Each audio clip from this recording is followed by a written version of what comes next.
नमस्कार, आप देख रहे हैं के न्यूज। मैं हूं आपके साथ सोनी चौहान और जिक्र एक बार फिर से चुनावी माहौल का, यानी कि 2024 का जो चुनावी माहौल है वो लगातार हर एक राजनीतिक पार्टियों की तरफ से जो कोशिशें होती हुई नजर आ रही है।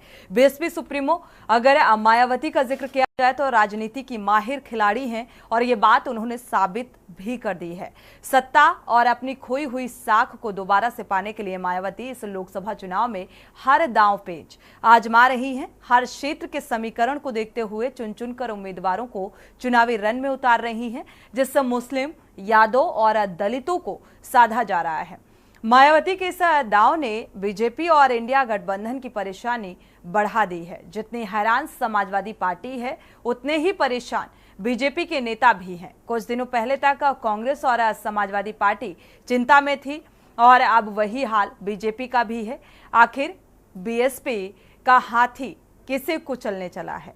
रहस्य गहराता जा रहा है। हफ्ते भर में बहन जी ने यूपी का राजनीतिक गुड़ा और गणित बदल दिया है। मायावती ने बीजेपी को जोर का झटका बड़े आहिस्ते से दिया है। बीएसपी ने श्रीकला सिंह को जौनपुर से टिकट दे दिया। वो जेल में बंद बाहुबली नेता धनंजय सिंह की पत्नी हैं और श्रीकला अभी जौनपुर जिला पंचायत के अध्यक्ष भी हैं। बीजेपी ने इस बार यहां मुंबई से लाकर कृपाशंकर और सिंह को टिकट दिया है। महाराष्ट्र में कांग्रेस सरकार में मंत्री रहे कृपाशंकर मूल रूप से जौनपुर के रहने वाले हैं और समाजवादी पार्टी ने यहां से बाबू सिंह कुशवाहा को टिकट दिया है और एक जमाने में वो मायावती के आंख कान होते थे। कृपाशंकर की तरह ही धनंजय भी ठाकुर बिरादरी से हैं। मतलब साफ है कि बीएसपी इस चुनाव में बीजेपी का वोट काटेगी और वैसे भी बीजेपी जौनपुर में पिछले चुनाव में हार गई थी। मायावती ने बीजेपी की टेंशन बढ़ा दी है। श्रीकला को चुनावी मैदान में उतारकर हफ्ते भर में ही मायावती ने अखिलेश यादव और कांग्रेस को बैकफुट पर ला दिया है और इन दोनों ही पार्टियों के नेता बीएसपी को बीजेपी की बी टीम बता रहे हैं। और इसके पीछे तर्क ये था कि मायावती इस बार मुस्लिम वोटों का बंटवारा कर रही हैं। शुरुआत में बीएसपी ने पश्चिमी यूपी में कई जगहों पर मुस्लिम उम्मीदवार दिए। सहारनपुर में इमरान मसूद कांग्रेस से चुनाव लड़ रहे हैं और बीएसपी ने माजिद अली को टिकट दे दिया और करीब 42% वोटर मुसलमान हैं। जब मायावती यहां प्रचार करने पहुंची तो उन्होंने इंडिया गठबंधन पर ही मुस्लिम वोटों के बंटवारे का आरोप लगा दिया। पिछले चुनाव में बीएसपी ने सहारनपुर की सीट जीत ली थी और तब एसपी, बीएसपी और आरएलडी का गठबंधन था। मुस्लिम वोट लेने के लिए मायावती ने अब नया दांव चल दिया है। मुरादाबाद में समाजवादी पार्टी ने वर्तमान सांसद एसटी हसन का टिकट काटकर रुचि वीरा को दे दिया। ये एक अलग जो दर्द है वो निकलकर सामने आ रहा है। बीएसपी ने इरफान सैनी को उम्मीदवार बनाया है और 47% मुस्लिम वोटर है। अब बीएसपी चीफ मायावती कह रही हैं कि मुसलमानों की असली नेता तो वही हैं। उनका आरोप है कि समाजवादी पार्टी ने उन सीटों पर भी हिंदू उम्मीदवार दे दिए हैं जहां मुस्लिम वोटर्स का दबदबा है। और सीधे चर्चा में वापस लौटेंगे। सीधे रुक करते हैं गृह मंत्री अमित शाह क्या कुछ कह रहे हैं वो आपको सुनाते हैं। जम्मू में पैर रखते ही भारतीय जनता पार्टी के कार्यकर्ताओं के रोंगटे खड़े हो जाते हैं। वो याद कर कि हमारी पार्टी के पहले अध्यक्ष श्यामा प्रसाद मुखर्जी ने यही बलिदान दिया था। श्यामा प्रसाद जी ने नारा दिया था,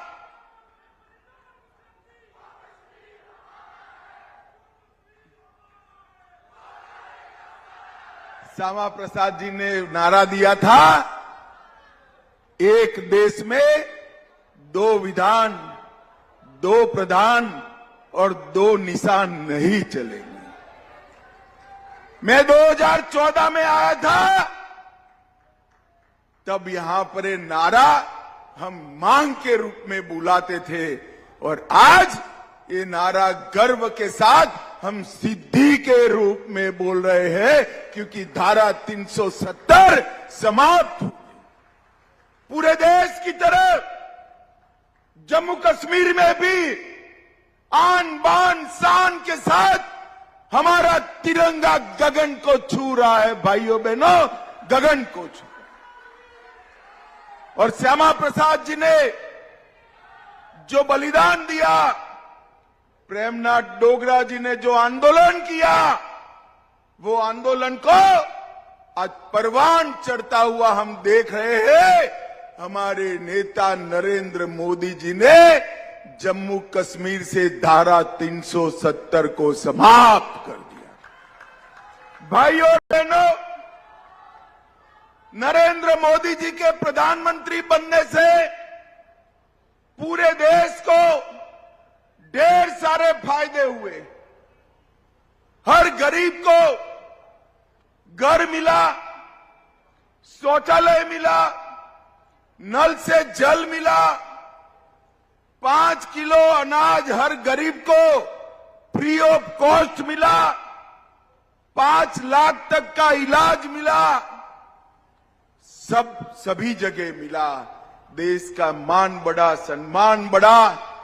परंतु नरेंद्र मोदी के 10 साल में अगर किसी को सबसे ज्यादा फायदा हुआ है तो मेरे जम्मू कश्मीर वालों को हुआ है। एक जमाना था जिस जमाने में ऐसे जलसे की कल्पना ही नहीं कर सकते थे, पथराव होता था।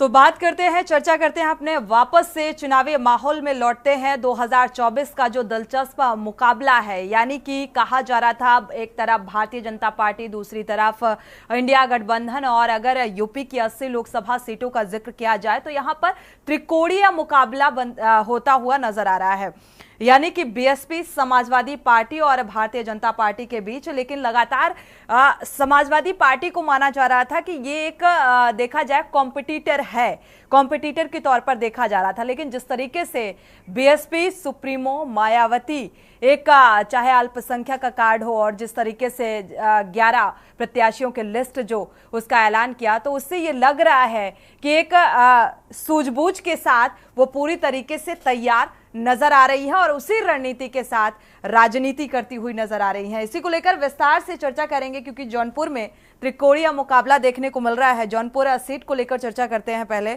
हमारे साथ खास मेहमान जुड़ चुके हैं, वरिष्ठ पत्रकार आदेश शुक्ला जी जुड़ चुके हैं। स्वागत है आपका इस चर्चा में शामिल होने के लिए। समाजवादी पार्टी से डीपी यादव जी हैं, आपका भी बहुत बहुत स्वागत। बीजेपी प्रवक्ता नीरज शर्मा जी जुड़ चुके हैं, आपका भी बहुत बहुत स्वागत इस चर्चा में शामिल होने के लिए। शुरुआत कर लेते हैं नीरज शर्मा जी से। नीरज शर्मा जी, क्योंकि अगर जौनपुर सीट को लेकर कहा जाए, पिछली बार की स्थिति भारतीय जनता पार्टी की सभी को पता है क्या कुछ रही, लेकिन अब बीएसपी सुप्रीमो मायावती ने जिस तरीके से उम्मीदवार उतारा है श्रीकला को, बीजेपी से कृपा शंकर सिंह चुनावी मैदान में नजर आ रहे हैं, और यहां पर समाजवादी पार्टी यानी कि बाबूलाल कुशवाहा को चुनावी मैदान में उतारा गया है। तो ये त्रिकोणीय मुकाबला, क्या लगता है भारतीय जनता पार्टी अपने आप को किस स्थिति में देख पा रही है? ऐसा है, मैं आपको बता दूं, त्रिकोणीय मुकाबला नहीं है जी। ये मुकाबला तो मुकाबला ही नहीं है, क्योंकि भारतीय जनता पार्टी ने माननीय मोदी जी के नेतृत्व में, योगी जी के नेतृत्व में उत्तर प्रदेश की जो पूर्व में स्थिति थी, आज की स्थिति क्या है, आप कई चुनाव आपने देखे होंगे, उससे पहले भी देखे होंगे।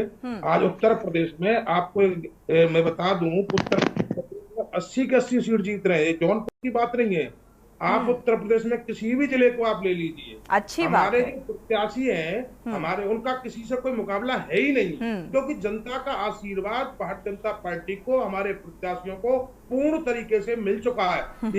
ये आशीर्वाद जो मिला है वो सुशासन से मिला है, हमें योगी जी की, माननीय मोदी जी की मेहनत से मिला है। जो उत्तर प्रदेश आज नंबर 1 की ओर अग्रसर हो रहा है। उत्तर प्रदेश में जो स्थितियां थी वो आज की स्थिति में जमीन आसमान का अंतर है। तो ये त्रिकोणीय मुकाबला कहाँ है? हम तो इनको कोई मुकाबले में नहीं समझते। मैं आपके दावे से कह सकता हूँ, इन दोनों प्रत्याशियों की जमानत जब्त होगी।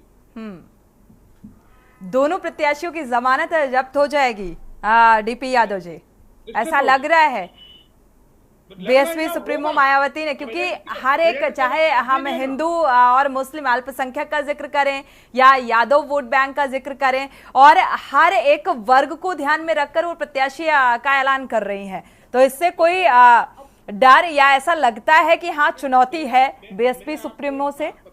आदेश शुक्ला जी, माफ कीजिएगा डीपी यादव जी, ठीक है मतलब नीरज शर्मा जी, प्रशासन का हमको मुस्लिम भाई भी वोट कर रहे हैं, वो इसलिए कर रहे हैं क्योंकि हमने जो मुस्लिम बहन है जो 3 तलाक का हमने काम किया है, हम उनको राशन दे रहे हैं। हम जाति और धर्म देख के राशन नहीं दे रहे हैं, हम सबको राशन दे रहे हैं।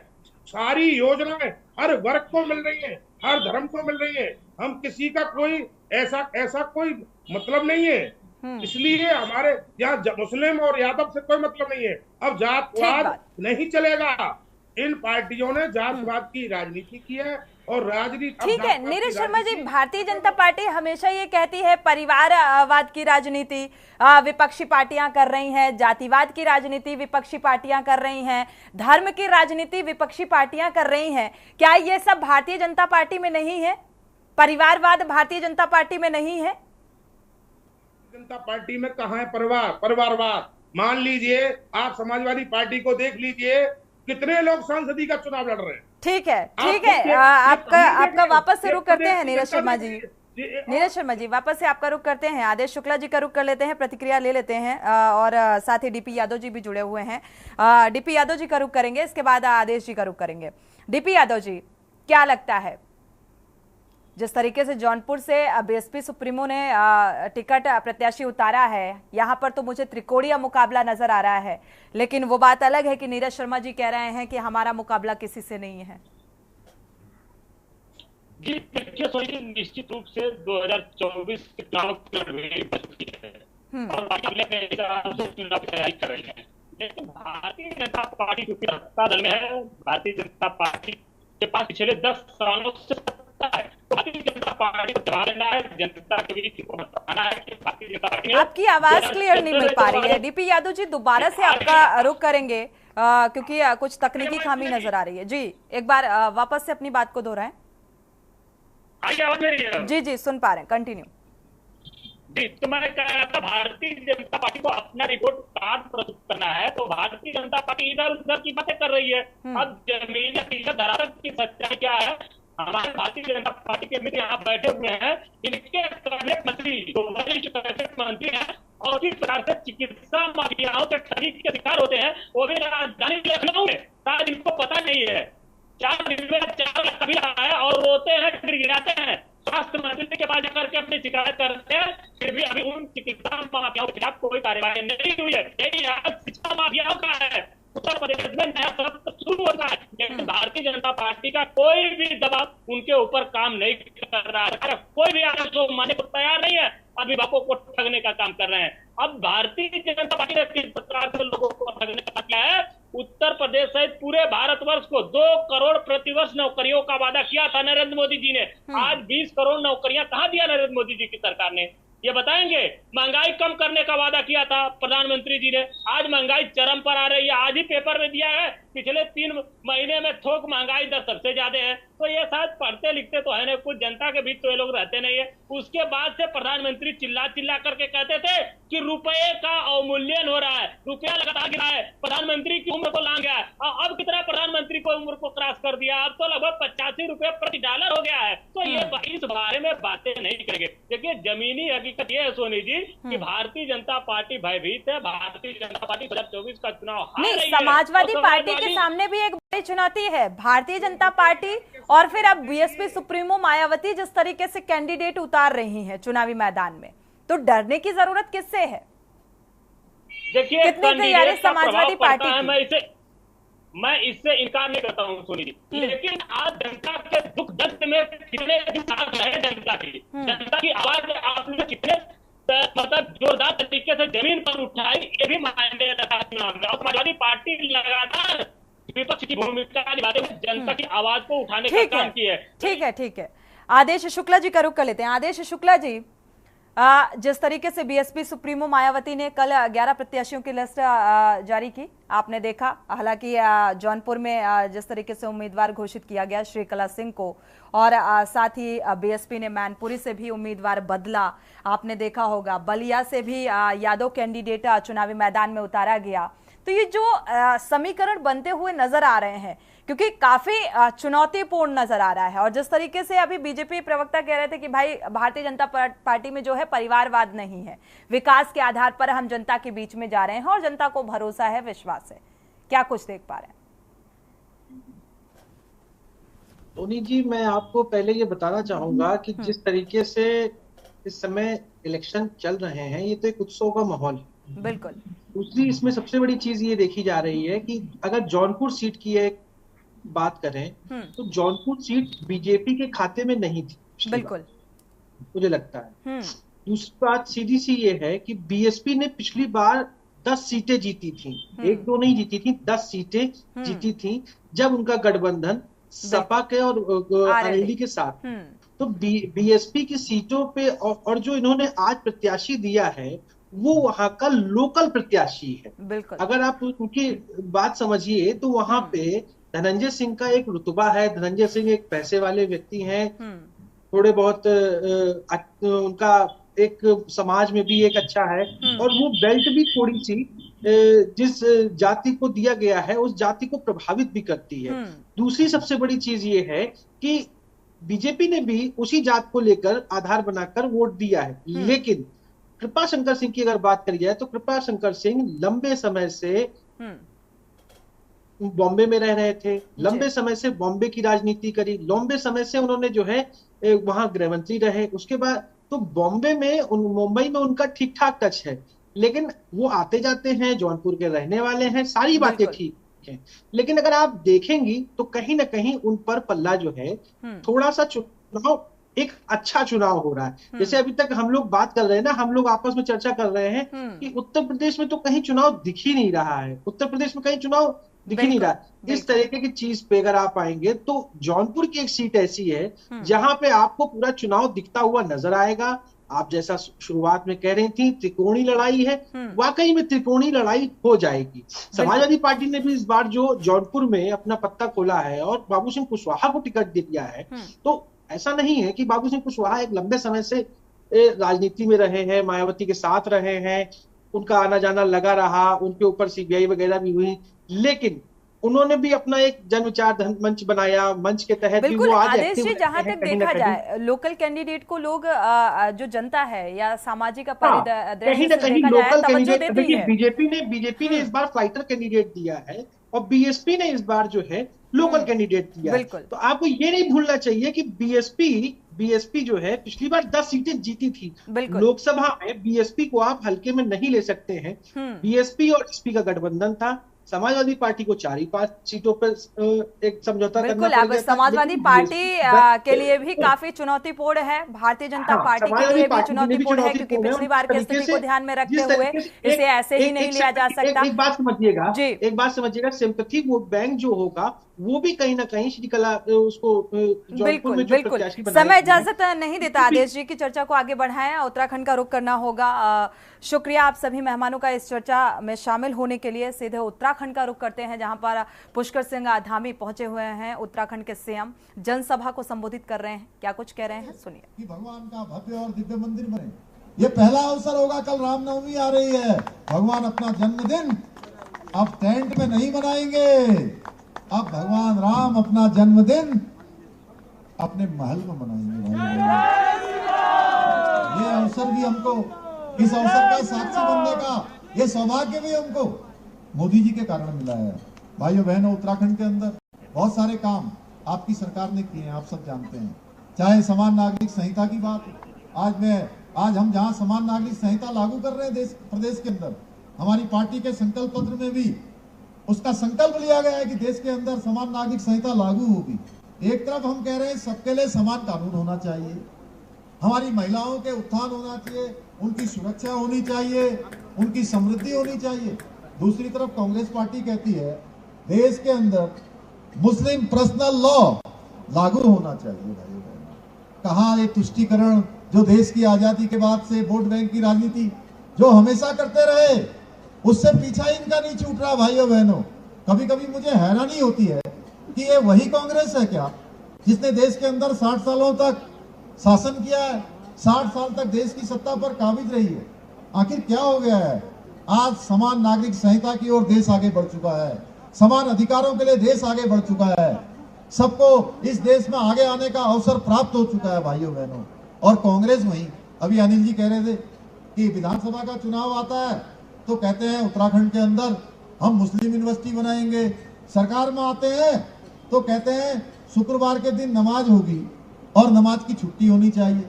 हम अतिक्रमण हटाते हैं तो हमसे कहते हैं ये धर्म की बात कर रहे हैं। अरे भाई, अगर प्रदेश के अंदर, देश के अंदर समान नागरिक संहिता लागू करना क्या अधर्म है क्या?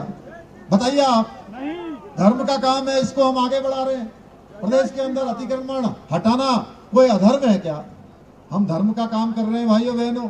हम लैंड जिहाद के खिलाफ कार्रवाई कर रहे हैं, हम लव जिहाद के खिलाफ कार्रवाई कर रहे हैं, हम धर्मांतरण न हो इसके लिए कठोर कानून ला रहे हैं, हम दंगा न हो प्रदेश के अंदर, हम दंगा रोधी कानून ला रहे हैं। महिलाओं को हम 30% का आरक्षण दे रहे हैं। इनके पास कोई मुद्दे नहीं है, कोई मुद्दे नहीं है इनके पास। बार बार ऐसे मुद्दों को उखाड़ने की कोशिश करते हैं जिन पर सरकार पहले ही कार्रवाई कर चुकी है। हम लोग ताल ठोक के कह सकते हैं, कोई मुद्दा अगर हो, आप जो भी कहेंगे हम उस पर पूरी कार्रवाई करेंगे। कोई तथ्य दीजिए, साक्ष्य दीजिए, हम सब पर कहेंगे।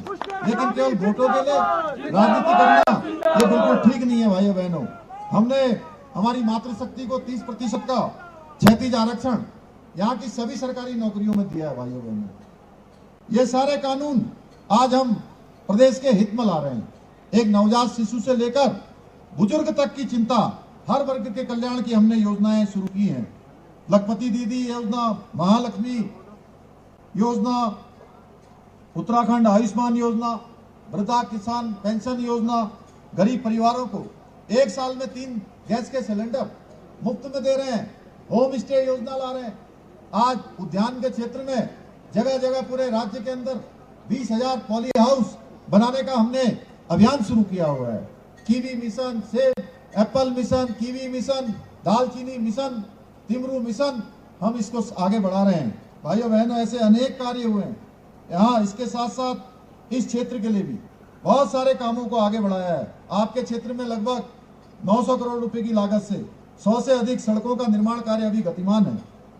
ओली से गौरचू तक रोपवे का निर्माण कार्य भी गतिमान है। बहुत सारे ऐसे पर्वतीय गांव हैं जहां आजादी के बाद पहली बार सड़क पहुंचाने का काम हमारे महेंद्र भट्ट जी ने किया है। यहाँ क्षेत्र में जब विधायक थे, ऐसे सुदूर पर्वतीय क्षेत्रों तक ऑल वेदर सड़कों का काम अभी भी तेजी से चल रहा है। जोशीमठ के पुनर्निर्माण के लिए 1700 करोड़ रुपए की धनराशि से विभिन्न कार्य कराए जा रहे हैं। बद्रीनाथ का मास्टर प्लान 500 करोड़ रुपए की धनराशि से किया जा रहा है। पोखरी में मिनी स्टेडियम बनाने के लिए भी 3.5 लाख करोड़ रुपए की धनराशि अभी तक स्वीकृति की जा चुकी है। ये सारे काम हम लोग कर रहे हैं भाइयों बहनों, लगातार आगे बढ़ा रहे हैं। मोदी जी के नेतृत्व में समर्पित भाव से काम कर रहे हैं। एक तरफ मोदी जी प्रदेश की खुशहाली के लिए, देश की खुशहाली के लिए समर्पित होकर काम कर रहे हैं।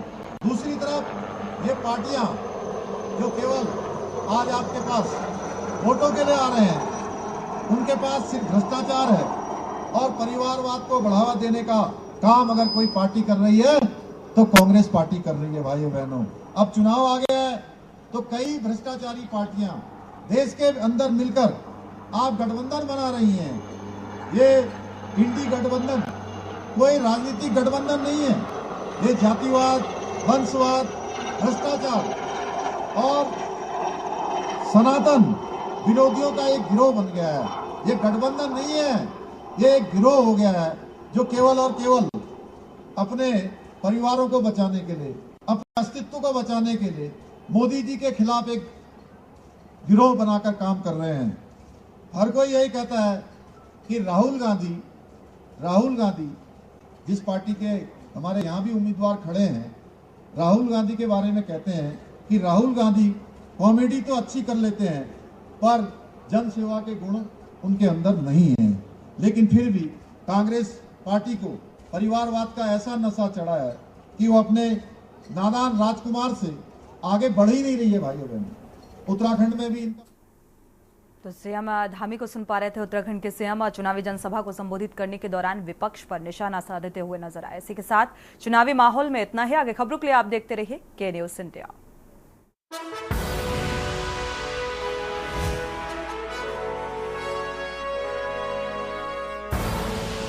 आप देख रहे हैं के न्यूज़, खबरों का सारथी।